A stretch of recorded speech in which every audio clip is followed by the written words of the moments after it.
ہم کریں گے ہر مظلوم کی حمایت۔ السلام علیکم ناظرین، میں ہوں حرین فاطمہ اور آپ دیکھ رہے ہیں حمایتی نیوز HD چینل۔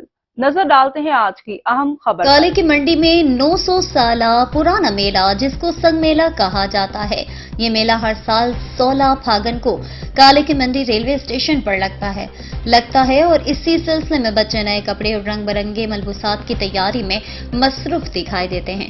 کالے کی منڈی قدیم روایتی 900 سالہ میلہ جس کو سنگ میلہ کہتے ہیں، یہ دیسی مہینہ پھاگن شروع ہوتے ہی اس کی تیاریاں شروع ہو جاتی ہیں۔ بچوں، نوجوان اور خاص کر کے بوڑھے اس میلے کی تیاریاں جوش و خروش سے کرتے ہیں۔ یہ میلہ دیسی مہینے پھاگن کی 16 تاریخ کو لگتا ہے اور میلہ سنگ میں بچے اور بڑے ڈھول کی تھاپ پر رقص کرتے ہیں اور بھنگڑے ڈالتے ہیں، اور رات کو قوالی کا بھی پروگرام کیا جاتا ہے اور خاص کر کے بچوں کو لوریاں دینے کا منظر بہت دلچسپ ہوتا ہے۔ میلہ سنگ میں جھولے، موت کا کنواں کے علاوہ روایتی کھیل جن میں کبڈی شامل ہے۔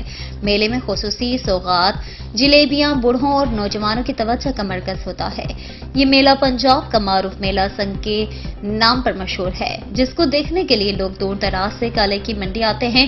سنگ میلہ پنچ پلا سے ہوتے ہوئے کالے کی منڈی ریلوے اسٹیشن کے پاس لگتا ہے، جبکہ پھر روایتی راستوں سے ہوتے ہوئے موبارے گاؤں کا چراغ بنتا ہے۔ یہ میلہ پنڈی بھٹیاں جا کر اختتام پذیر ہوتا ہے، جو 20 پھاگن سے 23 پھاگن تک پنڈی بھٹیا میں لگتا ہے۔ اب تک کے لیے اتنا ہی۔ مزید خبروں اور اپڈیٹ سے باخبر رہنے کے لیے دیکھتے رہیں حمایتی نیوز HD چینل۔